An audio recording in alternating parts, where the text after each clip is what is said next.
आजम शहबाज शरीफ की ज़ेर सदारत पिम्स अस्पताल वाक़े उत्ते आला सतह दा इजलास मुनक्किद किया गया। वज़ीर आज़म शहबाज शरीफ का मुतल्लिका अफसरान ते शदीद बरहमी दा इज़हार। वज़ीर आज़म शहबाज शरीफ का कहना सी कि संदोहाक वाक़े उत्ते दिल रंजीदा है।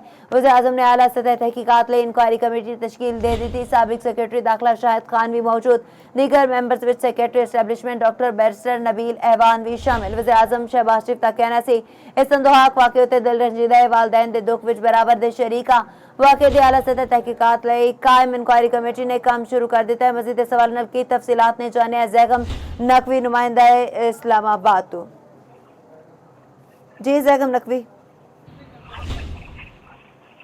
बिल्कुल सुबह 6:45 से आग लगी सी पिम्स के अंदर और चिल्ड्रन वार्ड है पिम्स का। इसके अंदर एक नर्सरी मौजूद सी जिस 15 बच्चे मौजूद सन। उन्होंने 14 बच्चे जड़े ने पंजाबी बोल रहे हैं।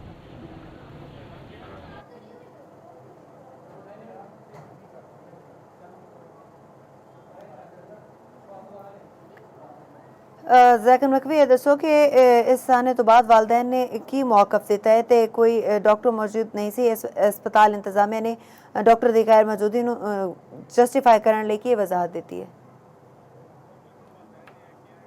ने कहा कि इत्थे सहूलियात मौजूद नहीं सन। ਜਦੋਂ ਅੱਗ ਲੱਗੀ ਹੈ ਉਸ ਤੋਂ ਬਾਅਦ ਰੈਸਕਿਊ ਆਪਰੇਸ਼ਨ 'ਚ ਜਿਹੜੇ ਐਗਜ਼ਿਟ ਸਨ ਉਹ ਬੰਦ ਕੀਤੇ ਗਏ ਸਨ। ਬੱਚੇ ਬਾਹਰ ਨਹੀਂ ਕੱਢ ਸਕੇ ਸਨ। 14 ਬੱਚੇ ਜਿਹੜੇ ਜਾਂ ਬਹਕ ਹੋਏ ਨੇ ਉਹ ਦਰਮਿਆਨ ਜਦੋਂ ਇੱਕ ਬੱਚਾ ਰੈਸਕਿਊ ਕੀਤਾ ਗਿਆ और पुलिस और इंतजामिया जी है उस तो बाद पहुंची इस जगह से और तमाम इलाके को कॉर्डन ऑफ कर लिया गया और तकरीबन 1.5 घंटे का वक्त गुजरिया। उस तो बाद इत्थे जिहड़ा सेफ्टी जिहड़ी कर ली गई फायर फाइटिंग के नाल अग ते काबू पा लिया गया। उस तो बाद कूलिंग अमल किया गया और इस दौरान जिहड़े तमाम डैड बाडी सन उन्होंने ICU शिफ्ट किया गया। ICU तो बाद जिहड़े 14 बच्चे सन उन्होंने मार्चरी शिफ्ट कर दिया गया क्योंकि उन्होंने अमवात हो चुकी सन कन्फर्म हो चुकी सन। उस तो बाद इंतजामिया हरकत आई। इंतजामिया ने एक इंक्वायरी कमेटी तश्कील दी जी डिप्टी कमिश्नर इस्लामाबाद की सरबराही के अंदर कमेटी अपना काम कर रही है। इस विच तमाम शोबाजात जिहड़े ने उन्होंने नुमाइंदे मौजूद ने आइसको हुकाम दे मौजूद ने। उस तो इलावा जिहड़े दीगर पिम्स दे नुमाइंदे ने वो भी इस कमेटी के अंदर शामिल ने। 24 घंटे का वक्त दिता गया है इन्हों कि अपनी तहकीकात करो और चेक करो कि इस दौरान जिहड़े डॉक्टर सन क्या वो ड्यूटी ते मौजूद सन। स्टाफ जिहड़ा सी वो मौजूद सी। अग लगन दी एक्चुअल वजह की सी कि क्यों अग लगी है और उसके बाद जिहड़ा रिस्पांस सी फायर फाइटिंग का जिहड़े तमाम इकदाम किए गए ने अग ते काबू पाने वास्ते वो भी चेक करने का मैंडेट दिता गया। इस तो इलावा वज़ीर आज़म पाकिस्तान ने भी इस मामले का नोटिस लिया और वज़ीर आज़म पाकिस्तान ने एक आला सतही कमेटी जी है वो तश्कील दी है और उसकी सरबराही साबिक सैकटरी दाखिला शाहिद खान कर रहे हैं जबों उन्होंने नाल सैकटरी एस्टैब्लिशमेंट नबील एहवान भी मैंबर के तौर पर काम करेंगे। उन्होंने फौरी तौर पर कार्रवाई करते हुए जिहड़ा सैकटरी हैल्थ ने असलम गौरी उन्होंने मुअत्तल कर दिता है और उस तो बाद उन्होंने खिलाफ जी कार्रवाई की जाएगी। लेकिन इस वक्त इंतजामिया जी है वो अपने तौर पर इंक्वायरियां कर रही है और इस सारी सूरत हाल के अंदर अगर असीं गल करिए तो जिहड़े सैकटरी सेहत तो मुअत्तल किया गया लेकिन वजीरे सेहत चूँकि कल दे कराची ने सुबह 7 बजे की अग लगी है।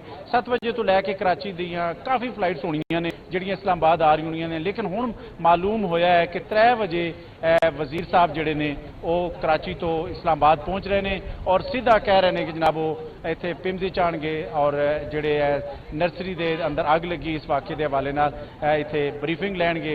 एग्जैक्टिव डायरैक्टर पिम्स जिहड़े ने वो उन्होंने ब्रीफिंग देंगे लेकिन वजीर सेहत जिहड़े ने वो मुसलसल राबते सन। यह हुकाम का कहना है और उन्होंने कहा कि कोई भी सहूलियात जिहड़ियां ने जिहड़ियां दित्तियां जा सकदियां ने वो दित्तियां जान। लेकिन बली का बकरा बनाया गया है जिहड़े सैकटरी हैल्थ ने असलम गौरी लेकिन वजीर सेहत को बचा लिया गया है क्योंकि अगर जिम्मेदारी सी तो दोनों की होनी चाहिए सी। अगर सैकटरी हैल्थ की जिम्मेदारी सी इसका तयन किया जाएगा लेकिन वजीर वज़ीर आज़म ने इस मामले का नोटिस लिया है, उन्होंने सैकटरी हैल्थ ਨੂੰ मुअत्तल कर दिता है और अपनी इंक्वायरी कमेटी जी तश्कील दी है। लेकिन जी दूसरी इंक्वायरी कमेटी है ज़िले इंतजामिया ने कायम की है deputy commissioner additional deputy commissioner की सरबराही जोड़े है उन्होंने 24 घंटे का मोहलत दिता गया और सुनने आया है कि वह भी अपनी कार्रवाई जी कर रहे हैं। जी तहकीकात लई काम इंक्वायरी कमेटी भी बढ़ाई गई है तो हाई लैवल इन्वेस्टिगेशन भी हो रही है, तो फिर इन कोई पेशरफ हुई है अजे तक? देखो इस पेशरफ तमाम जोड़े मुतलका हुकाम ने उन्होंने को पूछा जाएगा कि क्या उन्होंने एमरजेंसी रिस्पांस किया सी, अग की असल लगन की वजह चैक की जाएगी। जोड़े इल्ज़ाम लाए जा रहे हैं कि जोड़े एग्जिट्स ने हॉस्पिटल्स के चिल्ड्रन हॉस्पिटल्स के वो बंद सन, इस वजह तो रेस्क्यू का ऑपरेशन कुछ तखीर हुई है। ये सारे पहलू ने जिन्हों पर तहकीकात होगी और तहकीकाती कमेटी ने अपने काम करना शुरू कर दिता है और जो मुतलका हुकाम ने उन्होंने को रिपोर्ट्स भी तलब कर ली गई ने। वज़ीर सेहत का की कहना सी कि वो आप इस हादसे के बाद पिम्स की एडमिनिस्ट्रेशन के खिलाफ कोई सख्त कार्रवाई करेंगे? देखो वज़ीर सेहत चूँकि कराची सन, उन्होंने कराची तो आना है, सुनया जा रहा है कि वो 3 बजे कराची तो पहुँच रहे हैं और 3 बजे आके इत्थे आके अपनी एक दौरा भी करेंगे, ब्रीफिंग भी लेंगे, उस तो बाद ही अपने वो अहकाम करेंगे। लेकिन उस तो पहले ही वज़ीर आज़म ने इस मामले का नोटिस लिया है। एक अलमनाक वाक़या है, 14 बच्चे इसके अंदर वफात पा गए हैं और 14 बच्चों के लवाकिन जोड़े ने उन्होंने काफ़ी एहतजाज भी किया है और उन्होंने कार्रवाई करते हुए सैकटरी हैल्थ को तो मुअत्तल कर दिता है। लेकिन क्या सैकटरी हैल्थ को मुअत्तल करके मामला ख़त्म हो जाएगा?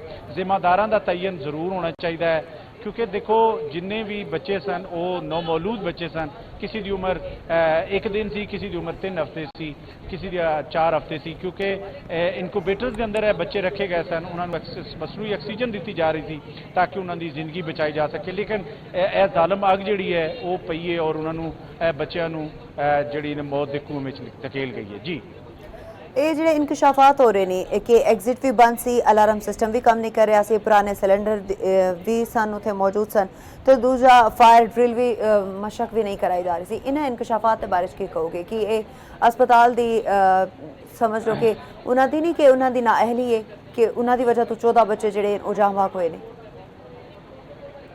देखो जी पिम्स हॉस्पिटल जोड़ा है इस्लामाबाद का, बल्कि असी अगर कह दें कि इस इलाकेदार जुड़वा शहर रावलपिंडी का भी बहुत बड़ा हॉस्पिटल है, बहुत बड़े इसके अंदर डिपार्टमेंट्स ने और चिल्ड्रन हॉस्पिटल भी इसलिए इन्होंने स्पैशलाइज अलग तो बनाया, पिम्स के अंदर ही मौजूद है।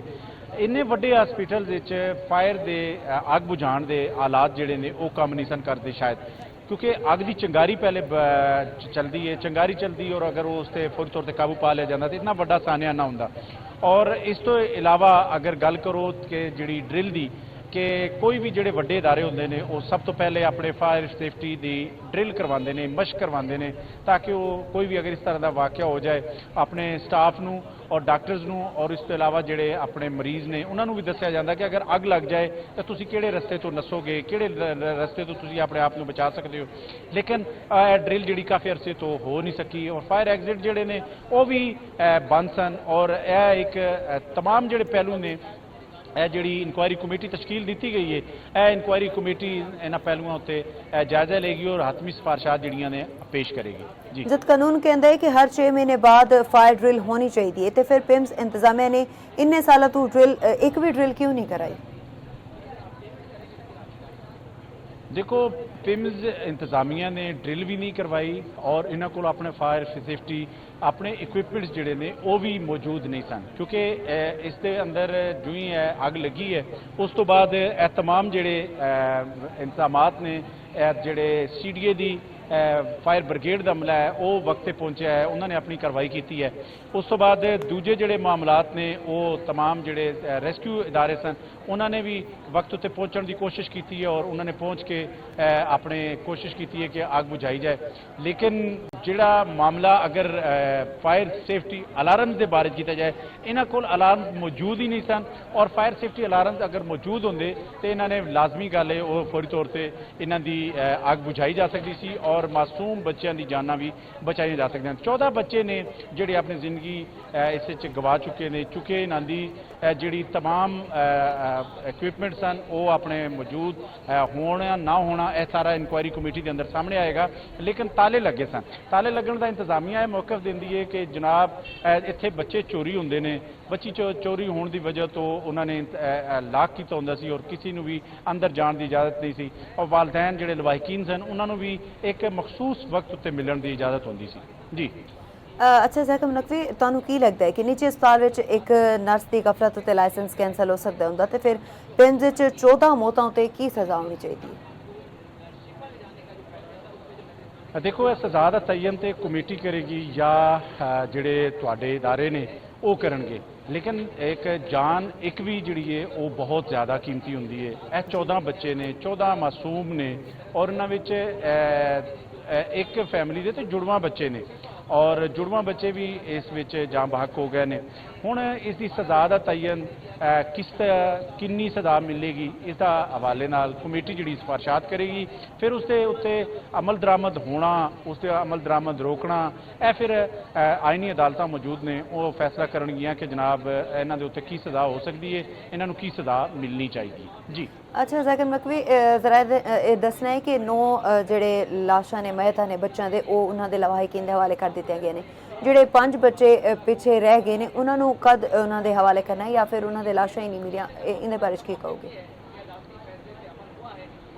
ਨਹੀਂ ਜੀ, ਬਿਲਕੁਲ ਇੰਤਜ਼ਾਮੀਆ ਨੇ ਕਨਫਰਮ ਕੀਤਾ ਹੈ ਕਿ तमाम ਜਿਹੜੀ 14 ਮਈਤਾਂ ਨੇ ਉਹ ਲਵਾਹਿਕੀਨ ਦੇ ਹਵਾਲੇ ਕਰ ਦਿੱਤੀਆਂ ਗਈਆਂ ਨੇ ਔਰ तमाम ਲਵਾਹਿਕੀਨ ਜਿਹੜੇ ਨੇ ਉਹਨਾਂ ਨੂੰ ਮਈਤਾਂ ਹਵਾਲੇ ਕਰਨ ਤੋਂ ਬਾਅਦ ਉਹਨਾਂ ਦੇ ਇਲਾਕਾ ਜਾਤ ਨੂੰ ਉਹਨਾਂ ਨੂੰ ਆਪਣੇ ਸ਼ਹਿਰਾਂ ਦੇ ਅੰਦਰ ਰਵਾਨਾ ਕਰ ਦਿੱਤਾ ਗਿਆ। 14 ਬੱਚੇ ਸਨ, ਉਹਨਾਂ ਨੂੰ ਪਹਿਲੇ ICU ਸ਼ਿਫਟ ਕੀਤਾ ਗਿਆ ਸੀ, ਜੋ ਹੀ ਅੱਗ ਲੱਗੀ ਸੀ ਉਸ ਤੋਂ ਬਾਅਦ ਉਹਨਾਂ ਨੂੰ ਮਾਰਚਰੀ ਸ਼ਿਫਟ ਕਰ ਦਿੱਤਾ ਗਿਆ ਸੀ। ਚੁੱਕੇ ਉਹਨਾਂ ਦੀ ਅਮਵਾਤ ਦੀ ਤਸਦੀਕ ਹੋ ਚੁੱਕੀ ਸੀ। ਮਾਰਚਰੀ ਦੇ ਅੰਦਰ ਉਹਨਾਂ ਨੂੰ ਇੱਕ ਜਿਹੜੇ ਤਾਬੂਤ ਨੇ, ਇੱਕ ਕਫਨ ਪਵਾ ਕੇ ਉਸ ਤੋਂ ਬਾਅਦ ਉਹਨਾਂ ਨੂੰ ਲਵਾਹਿਕੀਨ ਵਾਲਦੈਨ ਦੇ ਹਵਾਲੇ ਕਰ ਦਿੱਤਾ ਗਿਆ ਔਰ ਉਹਨਾਂ ਨੂੰ ਐਂਬੂਲੈਂਸਿਸ ਦੇ ਅੰਦਰ ਰੱਖ ਕੇ 14 ਦੇ 14 ਬੱਚੇ ਜਿਹੜੇ ਨੇ ਉਹ ਆਪਣੇ ਲਵਾਹਿਕੀਨ ਦੇ ਹਵਾਲੇ ਹੋ ਚੁੱਕੇ ਨੇ। ਇੰਤਜ਼ਾਮੀਆ ਨੇ ਇਸ ਹਵਾਲੇ ਨਾਲ ਕਨਫਰਮ ਕਰ ਦਿੱਤਾ ਹੈ। ਜੀ